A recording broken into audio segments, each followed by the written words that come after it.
Alors, je vous l'ai dit, on va recevoir la vice-présidente de l'université. Vous êtes mathématicienne, je crois. C'est exact. Oui. C'est rare que je reçoive une mathématicienne. En général, on reçoit souvent ici que des littéraires. Alors, c'est bienvenu. Et c'est un parcours compliqué pour être prof de maths à cet échelon. Alors, je ne dirais pas que c'est un parcours compliqué, c'est un parcours qui est long, mais qui n'est pas compliqué. Quand on réussit, on poursuit son parcours au fur et à mesure, et puis après, on fait que constater le résultat et qu'on a fait tout ce chemin. Et puis, il faut aimer les mathématiques aussi. Il faut aimer les mathématiques également, oui. De toute façon, maintenant, tout fonctionne avec des algorithmes, donc on a intérêt à être vraiment dans les mathématiques. Voilà. Oui, mais alors... les mathématiques, on en fait tous les jours. Hein. On ne se rend peut-être pas compte, mais on en fait tous les jours. Ah bon? Voilà, de la démonstration, de théorèmes. Dans notre vie de tous les jours, on pratique les mathématiques. Je n'ai pas un bon souvenir de mathématiques à l'école, moi. Je peux le dire, j'étais plutôt un littéraire, et les maths, c'était ma hantise, mais enfin bon. Alors, on parle de l'université, effectivement, université qui a changé de président il y a pratiquement un an à peu près, le 14 février. 14 février, ça fait déjà un an. Alors, les choses vont comment à l'université aujourd'hui? Ben, pour ma part, les choses se passent bien à l'université. Vous êtes vice-présidente, je le précise quand même. Oui. Comment? Vous êtes vice-présidente du pôle de la Guadeloupe, alors donc vous savez mieux, aussi bien que le président ce qui se passe, alors commencez. Donc pour ma part, l'université se porte bien, on avance, on évolue, on a des projets, on les mène. Et voilà, donc que ce soit au niveau des étudiants, du personnel, l'université est un lieu accueillant, donc qui au fur et à mesure est en train de s'embellir. Et puis, on essaie de mener des projets pour mener notre université dynamique, active et positive. Alors, quand vous dites essayer de s'améliorer, c'est matériellement, physiquement? Alors, ça peut être en termes d'équipement. Hein. Oui. Par exemple, on s'inscrit vraiment dans une politique environnementale. Donc, on a mis en place des panneaux photovoltaïques, par exemple. Ça peut être lors de manifestations pour les étudiants. Par exemple, on a pu obtenir des fonds avec des conventions avec la préfecture pour pouvoir acheter des produits d'hygiène pour les étudiants que l'on a distribués gratuitement. Donc, au fur et à mesure, même au niveau point de vue du personnel administratif, les choses se structurent pour avoir une équipe encore plus forte et permettre à l'université d'évoluer sur ces deux territoires, la Martinique et la Guadeloupe. Ça veut dire qu'aujourd'hui, l'université est plus calme qu'il y a 2 ans? Oui, je dirais. Alors, j'ai vu quand même que l'université est devenue un petit peu un forum, puisque vous avez reçu des gens qui ne sont pas nécessairement des universitaires. Je parlais de personnes qui jouent du go-kart, vous avez reçu un slammer. Comment on explique ce changement de cap? Eh ben, c'est tout simplement l'ouverture au monde. Hein. D'abord, on s'ouvre sur notre territoire. Et puis, au fur et à mesure, on s'ouvre au monde. Donc, justement, à l'université, on peut avoir des activités culturelles. En effet, on avait reçu un groupe de carnaval. C'est un lieu de discussion. On a pu rencontrer le préfet. On a pu également rencontrer un artiste. Kérosène. Oui. Nous avons également rencontré une Guadeloupéenne qui est doyenne à l'université d'Harvard, que vous avez reçu, docteur Francis Gladys. Oui. Donc, voilà. Donc, on a aussi eu l'occasion d'honorer, d'avoir un titre honoris causa pour le professeur Ludwig, qui travaille sur le créole, donc ce qui permet de transporter la langue créole au national, à l'international. Donc nous faisons des manifestations à l'université. Alors je le disais tout à l'heure, nous sommes à la période du bac, parce qu'il y a des bacheliers qui, d'ici le mois de juin, sauront s'ils ont passé le bac ou pas. Et traditionnellement, les parents disaient « Ouais, j'ai pas envie d'envoyer mon enfant à l'université en Guadeloupe ou en Martinique, je préfère l'envoyer en France. » Qu'est-ce qu'on peut leur dire à ces parents-là, justement pour leur dire que l'université est prête, puisque le parcours c'est pratiquement fait, prête à accueillir des jeunes Guadeloupéens? En effet, donc les parents peuvent nous faire confiance. À l'université, on dispose d'une formation pluridisciplinaire en sciences, en lettres. Nous avons des licences professionnelles.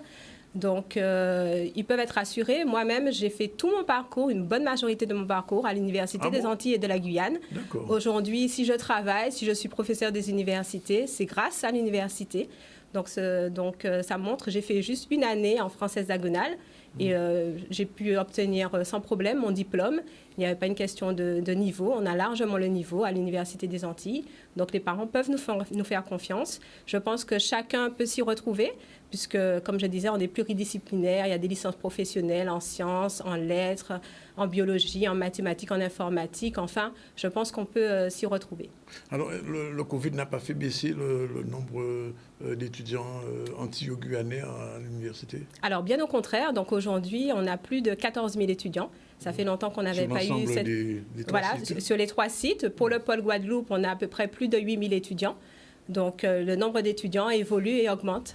Donc, peut-être que le Covid nous a fait du bien. Et puis aussi, toutes les manifestations et le dynamisme que l'on a donnent l'envie. C'était le 40e anniversaire. C'est exact. En décembre, l'université fêtait ses 40 ans.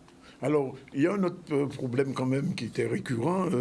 Moi, je l'ai connu même quand j'étais là. Après, ça a continué. C'est, entre guillemets, la petite bagarre entre Guadeloupe et Martinique. Quelquefois, question de budget. On n'est pas trop content en Martinique, etc. À l'époque d'Alfred Marie-Jeanne, on en parlait beaucoup. Alors, on me dit qu'avec M. Latchimi, ça s'apaise. Eh bien sûr, je vous dirais que maintenant, l'Université des Antilles, c'est la Martinique en Guadeloupe, la Guadeloupe en Martinique. Moi-même, je suis martiniquaise et je suis vice-présidente du pôle Guadeloupe. Donc, ça montre bien l'ouverture, l'évolution que l'on a. Donc, avec M. Latchimi, ça se passe très bien. Donc là, on va faire une convention Université des Antilles, CTM. Par la suite, il y aura également une convention Université des Antilles et la région Guadeloupe. Et aussi une convention Université des Antilles, CTM et région Guadeloupe. Donc là aussi, j'ai envie de dire que ce soit en Guadeloupe, on entretient de très bonnes relations avec le président Chalus, mais également ses collaborateurs. De même, quand je vais en Martinique, avec le président Latchimi et certains de ses collaborateurs que je connais également.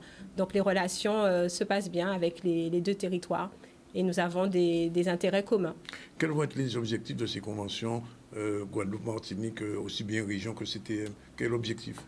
Alors, l'objectif, c'est pouvoir avoir les mêmes formations sur nos deux territoires ou encore que ces formations soient complémentaires. Donc, par exemple, on est dans la période de l'économie bleue. Donc, par exemple, pour le pôle mer, donc, il y aura la licence des métiers de la mer normalement, qui va ouvrir en septembre, donc sur le pôle Guadeloupe. Et la Martinique également, ils auront des parties et des formations bien spécifiques, l'urbanisme, l'aménagement. Donc, dans la convention, les termes aussi bien pour la partie formation que la partie fonctionnement de l'université seront indiqués dans la Convention. Alors, l'autre enseignement aussi au niveau de l'université, c'est la recherche. Alors, est-ce qu'à ce niveau-là, les pôles recherche fonctionnent comme il faut?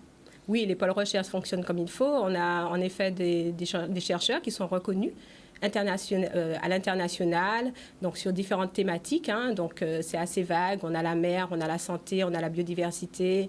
Donc, bien sûr, on a les mathématiques, l'ingénierie, l'informatique. Donc, oui, au niveau de la recherche, on travaille. Et avec un environnement caribéen? Avec l'environnement caribéen également, puisqu'il y en a qui se déplacent, que ce soit au niveau de la Caraïbe ou à l'international. Il y a des étudiants caribéens qui viennent aussi chez nous de plus en plus? Exactement, puisque au niveau, c'est ce qu'on appelle la mobilité. Donc, avec Erasmus, on a des étudiants qui viennent, mais justement, on cherche à développer au niveau de la Caraïbe pour qu'il y ait plus d'interaction entre la Caraïbe et l'Université des Antilles.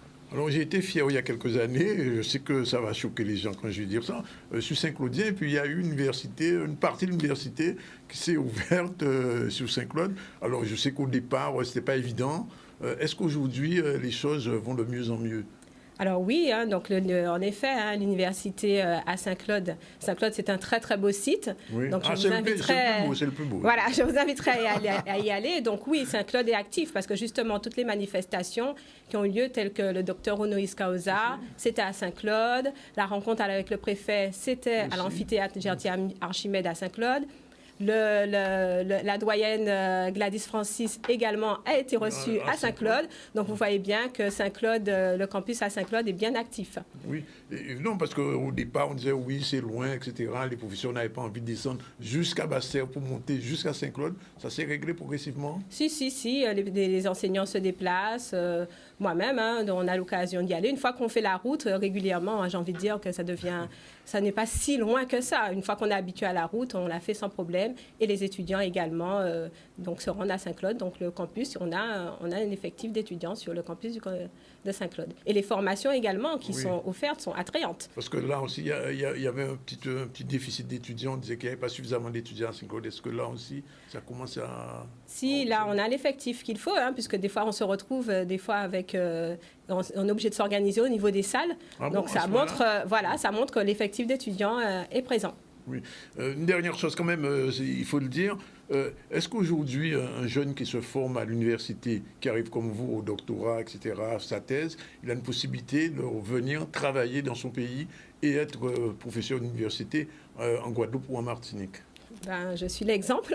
Oui, je sais qu'il y a eu des difficultés, mais ça s'est résolu. Voilà, donc je suis l'exemple. Donc en effet, un jeune qui a fait ses études à l'université, sa thèse de doctorat, qui a passé les concours, pourra en effet être maître de conférence. Il y a des postes vacants, en effet, il va postuler dans les concours. Et puis par la suite, après, une fois qu'on est maître de conférence, on passe l'habilitation à diriger des recherches, on part encore un concours.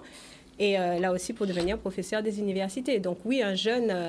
on a des doctorants donc, qui aspirent à devenir maître de conférence. Une dernière chose, vous conduisez une thèse en ce moment? Alors oui, j'encadre une thèse, donc sur le contrôle optimal en ce moment. Voilà. Oui. Et ça se passe bien? Oui, ça se passe bien. Bien. Mais écoutez, on vous remercie. Je ne sais pas si vous avez un dernier mot à ajouter, parce que j'ai surtout envie que des parents qui nous regardent soient confiants et disent que bon, ça y est, je peux faire le dossier de mon fils ou de ma fille à l'université. Oui, ils peuvent nous faire confiance. Donc, on a les compétences. On se bat, on travaille tous les jours pour des projets pour les étudiants, pour qu'ils puissent se sentir bien à l'université, pour que cette université, que tout le monde s'approprie son université, qu'on travaille pour cet outil qui est important. Et en tout cas, je vous remercie enfin de m'avoir invité, parce que j'ai pu constater lors d'une émission sur votre plateau, précédente, du secrétaire général du SPEC représentant le supérieur qui disait que la sécurité, qu'il y avait des problèmes de sécurité, de climatisation. Donc je tenais tout de même à rectifier ces propos. Donc j'ai entendu qu'on n'a pas renouvelé la conseillère en hygiène et sécurité. Peut-être qu'il n'est pas informé, mais on a recruté une conseillère de prévention qui est en charge des conditions d'hygiène et de sécurité. Donc, on a eu la climatisation également. On a fait un investissement important pour réparer la climatisation qui est en phase de test en ce moment. Les amphithéâtres aussi, on les a réparés, la mise en place de ventilateurs. Donc, on avance. Donc, on cherche à améliorer les conditions de chacun. Et là, justement, on accueille de nouveaux personnels. Donc, j'ai entendu également qu'on mettait dehors certains personnels de leur lieu de travail. Je tiens à rectifier les propos. Il s'agit de 2 enseignants-chercheurs qui occupaient 11 bureaux. Aujourd'hui, ils n'ont pas été mis dehors de leur bureau. Ils ont bien leur bureau. En plus, ils sont seuls dans leur bureau, contrairement à d'autres qui partagent leur bureau. Ils ont encore 2 locaux pour effectuer leurs travaux de recherche. Et donc, justement, comme on accueille de nouveaux personnels, tels que Manager Énergie, justement pour nous aider, pour nous accompagner à la maintenance des panneaux photovoltaïques, le groupe Foire, et également... d'autres personnels, donc un agent rondier pour garantir la sécurité sur le site. Donc, pour accueillir tout ce personnel, il faut bien des locaux. Donc, il est important qu'on puisse réorganiser les locaux. Et pour cela, nous respectons les droits, les textes réglementaires. Donc, ça fait partie des statuts que la vice-présidente du pôle doit affecter les locaux. Donc, il est hors de question, bien entendu, de mettre des gens dehors. Bien au contraire, il faut qu'on puisse réorganiser et qu'on puisse avancer dans l'intérêt collectif. Donc, ça se calme. Voilà, il faut. Il faut. Donc, en tout cas, les parents peuvent nous faire confiance. Donc, nous sommes une équipe de direction, que ce soit le président de l'université, le vice-président du pôle Martinique. Nous sommes actifs, on s'inscrit dans une politique dynamique, positive, pour faire avancer les choses et pour que notre jeunesse avance également. J'ai envie de dire qu'aujourd'hui, si je suis là, c'est grâce à l'université. Donc, des gens se sont battus pour maintenir cet outil performant.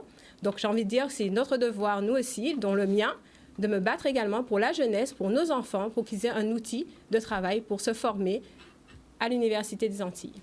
Donc, tout va bien. Tout va bien. Il n'y a rien à améliorer? il faut toujours améliorer. On Quand n'est même. jamais parfait. Donc, Oui. on continue dans cette dynamique. Bien, écoutez, Madame Jean-Alexis, on vous remercie. Et puis, on espère peut-être vous voir plus souvent. Je vous remercie, M. Maurice. Voilà. À bientôt. Merci aux téléspectateurs.